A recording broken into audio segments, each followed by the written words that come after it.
Welcome in the world of Ayurvedic magic.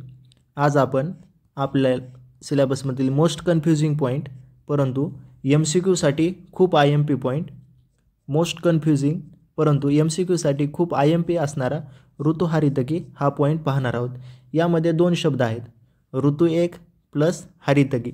ऋतू म्हणजे जे काही आपले षड ऋतू आहेत, वर्षा, शरद, हेमंत, शिशिर, वसंत आणि ग्रीष्म। आणि हारितकी म्हणजेच काय, ऋतुहारितकी म्हणजेच काय, हारितकीचं सेवन कोणत्या ऋतूमध्ये कोणत्या अनुपानासोबत केलं जातं यालाच काय म्हणतात, ऋतुहारितकी।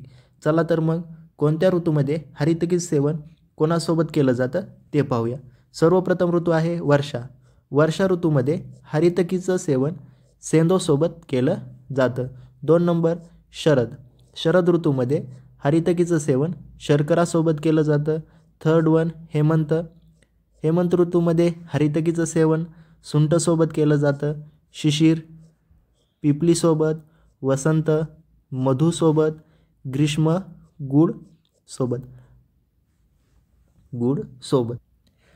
हे झालं की जे बुद्धीनं खूप सारे हुशार आहेत, खूप श्रीमंत आहेत त्यांच्यासाठी। परंतु जे लोक किंवा जे विद्यार्थी आपल्यासारखे माझ्यासारखे बुद्धीनं गरीब आहेत त्यांनी कसं लक्ष ठेवायचं ते आपण पुढे पाहूया। त्यांनी फक्त ट्रिकने लक्षात ठेवू शकता, नाहीतर या पॉईंटचं काय होतं, तुम्ही एक दिवस वाचता, दुसऱ्या दिवशी तुम्हाला वाटतं की मला हे सर्व पॉईंट येतात, परंतु ज्यावेळेस तुम्ही एक 10 दिवस 15 दिवस नंतर बुक उघडून पाहता त्यावेळेस आपल्याला वाटतं की आपल्याला काहीच येत नाही। वर्षाचं अनुपान हेमंतमध्ये जातं, हेमंतचं वसंतमध्ये जातं, वसंतचं ग्रीष्ममध्ये जातं, सगळा कन्फ्युजन होऊन जातं। तर अशी सर्व कन्फ्युजन होऊन जातं। तर तुमचं कन्फ्युजन दूर करण्यासाठीच आम्ही आहोत, हम है ना, हम किस लिए है। चला तर मग पाहू लक्षात कसं ठेवायचं। पहिलं आहे वर्षा। वर्षा ऋतूमध्ये अनुपान आहे सेंदव। लक्षात ठेवण्यासाठी सोपी गोष्ट लक्षात ठेवायची, वर्षा ही एक मुलगी आहे, वर्षा मुलगी आहे, तिच्यासोबत आपल्याला काय झाले, प्रेम झाले। सेंटेन्स काय, वर्षा से प्यार। वर्षा से काय आहे, आपल्याला प्यार आहे। वर्षा म्हणजेच वर्षा ऋतू, सेंदव म्हणजेच काय, वर्षा से म्हणजेच काय, सेंदव।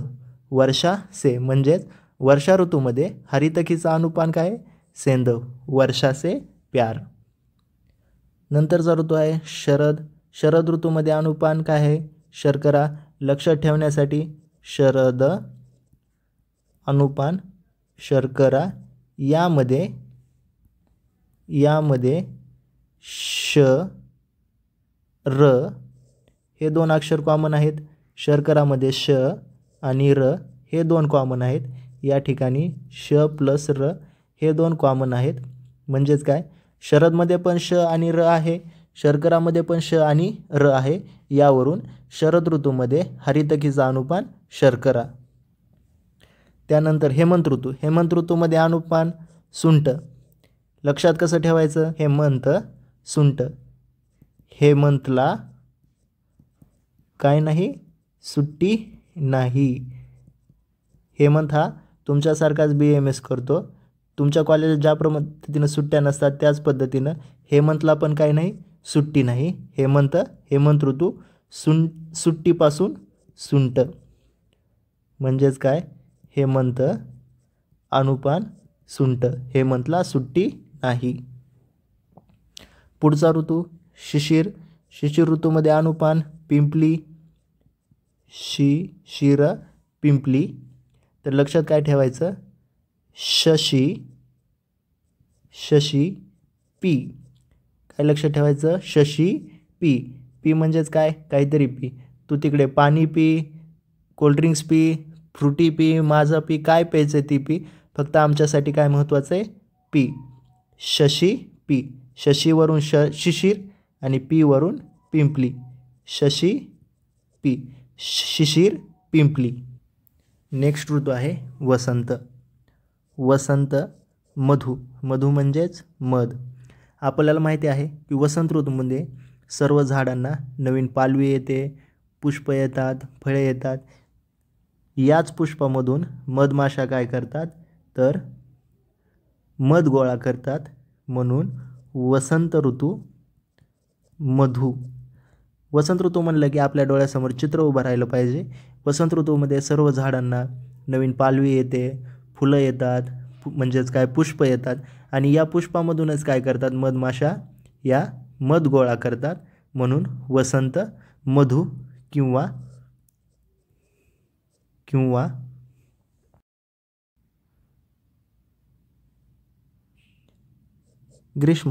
ग्रीष्म ऋतूमध्ये हरितकीचा अनुपान काय आहे, गूळ. ग्रीष्म ऋतूमध्ये हरितकीचा अनुपान आहे गूळ. लक्षात कसं ठेवायचं, सोपी गोष्ट आहे, सिंपल आहे, फक्त शब्दांकडे लक्ष द्यावं. ग्रीष्ममध्ये ग आहे, गूळमध्ये ग आहे, या ठिकाणी ग काय आहे, कॉमन आहे, म्हणून ग्रीष्म ऋतूमध्ये हरितकीचं सेवन गूळसोबत केलं जातं. चला तर मग एकदा फास्ट रिव्हिजन घेऊया की ऋतू हरितकी कोणत्या ऋतूमध्ये हरितकीचं सेवन कोणासोबत केलं जातं. पहिला आहे वर्षा ऋतू. वर्षामध्ये सेंधोसोबत. लक्षात काय ठेवायचं, वर्षा ही मुलगी आहे, तिच्या वर्षा से प्यार, वर्षा से प्यार, सेपासून सेंधव. नंतर नेक्स्ट शरद, शर्करा, शरद शर्करा, दोघांमध्ये श आणि र कॉमन आहे, शरद शर्करा. हेमंतला काय नाही तर हेमंतला सुट्टी नाही, सुट्टी म्हणजेच सुंठ, म्हणून हेमंत सुंठ. शिशिर पिपली. सेंटेन्स काय होतं, शशी पी, काय कर शशी पी. किंवा तुम्ही याला असं पण लक्षात ठेवू शकता, शिशिर मध्ये 2 श आहेत, श 2 आणि पिपलीमध्ये पण पी किती आहेत, 2 आहेत. शिशिरमधले 2, पिपलीमधले, शिशिरमधले 2 श, पिपलीमधल्या 2 पी, शिशिर पिंपली. वसंत मधू. वसंत ऋतूमध्ये झाडाला नवीन पालवी येते, पुष्प येतात, फळे येतात आणि त्या पुष्पांमधूनच मधमाशा मध गोळा करत असतात, म्हणून वसंत मधू. ग्रीष्म गूळ. ग्रीष्ममध्ये ग, गूळमध्ये ग, या ठिकाणी ग कॉमन आहे, म्हणून ग्रीष्म गूळ. आता आपण पाहिलं की ऋतू हरितकी म्हणजे काय, परंतु आता आपण हरितकीविषयी थोडे महत्त्वाचे पॉईंट पाहूया. ह्या ज्या डायग्राममध्ये तुम्हाला ड्रग दिसत आहे किंवा झाड दिसत आहे किंवा वनस्पती दिसत आहे, ही आहे हरितकी. काय आहे, हरितकी. आणि याचं फळ कसं असतं, असं फळ असतं. या ज्या रेषा दिसत आहेत, 1 2 3 4 अशा रेषा आहेत. अशा फळावर ज्या काही रेषा असतात त्याला कोणतं नाव दिलं जातं, हरितकी. हरितकीचे पर्याय नाव, महत्त्वाचे पर्याय नाव, अमृताप्रमाणे कार्य करते म्हणून तिला काय म्हणतात, अमृता.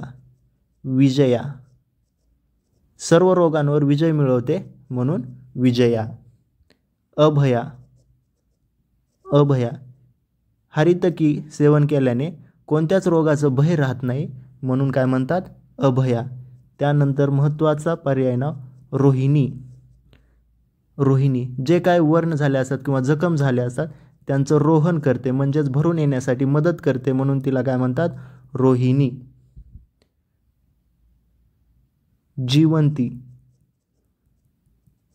जीवन देण्याचं कार्य करते म्हणून तिला काय म्हणतात, जीवंती असे म्हणतात. याचे रस काय असं आहे, पंचरसात्मक आहे, पंचरस युक्त. यामध्ये 5 रस आहेत, परंतु कोणता रस नाही तर लवण रस नाही. प्रधान कोणता, कषाय रस प्रधान.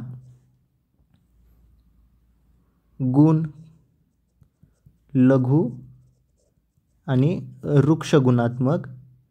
विपाक काय आहे, मधुर आहे. ह्याचं वीर्य कसं आहे, उष्ण वीर्यात्मक आहे. कर्म त्रिदोषग्न, 3 पण दोषांचं हरण करणारी, त्रिदोषग्न.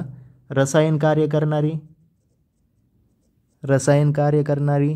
नेत्रबलवर्धक, आपल्या नेत्राला बल प्रदान करणारी, नेत्रबलवर्धक.